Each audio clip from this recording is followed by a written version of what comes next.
Today I'm going to share the #1 hack to absolutely crush it on YouTube. This will translate to more views, more subscribers, and a lot more watch time. And this hack is what I've personally used to grow my second channel, Barbarian Body, to 900,000 subscribers, nearly 100 million views, and multiple six figures. And FYI, if you ignore this, you risk forever growing slowly on YouTube. What's going on, everybody? Tanner Wideman of HyperGrowMedia.io. So let's jump into this right here. Now, we're not going to be covering titles, tags, descriptions, thumbnails. That stuff is to the side. It is important, but there's actually something that is even more important than all of those little facets. And it simply comes down to better content. Now, before I lose you right here, better content, how do I do it? I'm gonna tell you exactly how you can do that, because the content that you need to put out needs to be not just good content. It doesn't need to just have the information that your viewer is looking for, but it also, and most importantly, it needs to be entertaining. So you wanna think of it like this. Why would somebody want to choose to watch your videos as opposed to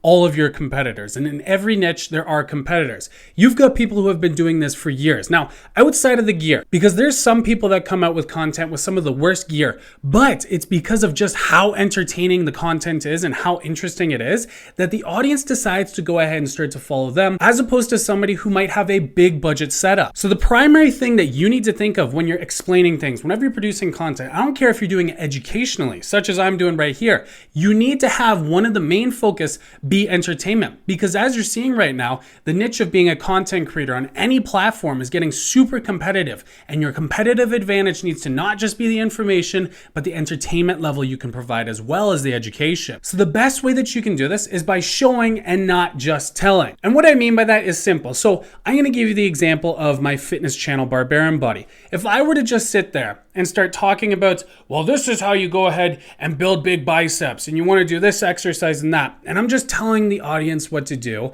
I would get absolutely destroyed. I would not have grown the channel to the size that it is currently. First step that I make right here is called error hunting. And what error hunting simply is I reflect on what I've been doing wrong for the past 2 to 3 weeks. Now, I recommend that you do this with a piece of paper and a pencil, because once you see it down on a pad of paper, that's when you really go, wow, that's bad. Rather, what I did to actually show and not just tell was actually film B-roll. Now, I didn't just stop at the point of, okay, let me demonstrate the exercise. I also incorporated, I'm not just going to show the proper way to perform the exercise, I'm also going to show the improper way that a lot of people tend to perform the exercise improperly. This was able to cover an asset that a lot of other content creators, especially in the fitness niche, just simply weren't doing. They were just showing the proper way. But the reason for my explosive growth on Barbarian Body was because I was also showing how not to perform these exercises. And it really resonated with the viewers because they were used to seeing, all right, this is how to do it, and this is going to be shown how to do it. But when they saw it done improperly, they were like,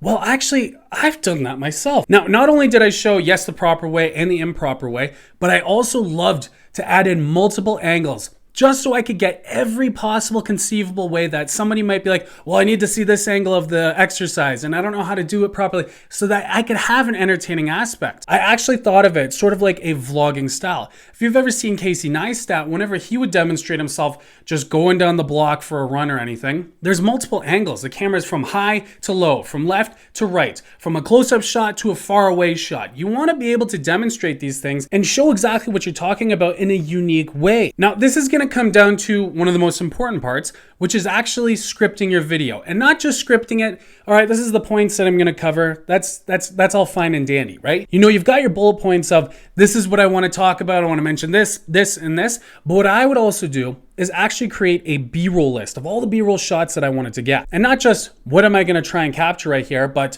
what unique angles can I throw into this to make it unique, to kind of give it that storytelling experience? And by using tons of B-roll on top of the explainer and planning out each one of those shots, I was able to go out and meticulously film all of these perfectly. So by the time I came to edit the talking portion of the video, I could lay over numerous amounts of clips over top of that talking footage to make my content that much more interesting and that much more understandable for the viewer. Now, in the scripting portion here, I am going to mention this. If you want to have interesting, good content, script the intro. You'll notice that the intro of this video right here, It was pretty damn good. It was really interesting. I used to, for the longest time, just sit in front of the camera and go, okay, what do I want to think of here? All right, so today we're going to be covering yada yada, and it just wouldn't be as intriguing as I possibly could. Instead, what I did for this video was I spent 2 minutes drafting out the exact words I was going to say for the intro. I don't script anything else but the intro. I just give everything else bullet points. But I scripted that intro to have the most interesting and concise points that I wanted to make so that I was guaranteed to hook the viewer in right from the first 5, 10, 15 seconds. Because as I always mention, those are the most important and crucial parts of your video to really hook the viewer and make sure that they stay to watch the rest of the content. Now, when it comes to the scripting, you want to optimize the exact time that you're going to film.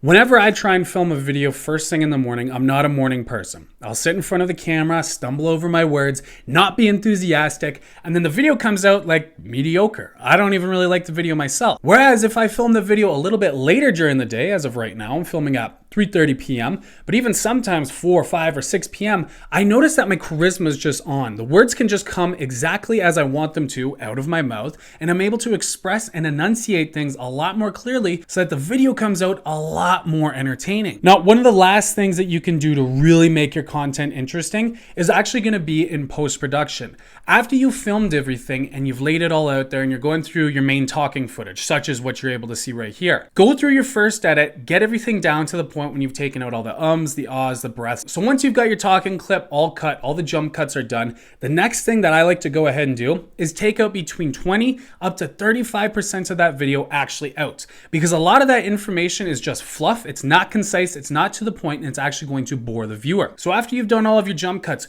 go through and purposely look for the video to be shortened by 20 to 35%. Trust me, your viewer is going to thank you significantly by the end, and you're really going to be able to get snappy, to the point, and keep your watch time a lot higher. This is honestly one of the biggest mistakes that most YouTubers make. And also, if you want to see a couple more of the big YouTuber mistakes, I made a video recently. There's going to be a card popping up here as well as a link in the description or the first pinned comment to see more of those mistakes that you want to avoid if you're a YouTuber looking to grow fast. And that's pretty much everything. You see how abruptly I just ended this? I did not add extra fluff. That's pretty much everything. Hey, if you want to make your first 6 figures on social media, that's right, $100,000, I created you a free ebook. There's going to be a link down in the description. Check it out. It's what I've personally done with my channel, Barbarian Body. If you enjoyed the video, then be sure to smash that like button down below, and also be sure to subscribe and hit that bell notification icon. I'll see you in the next video.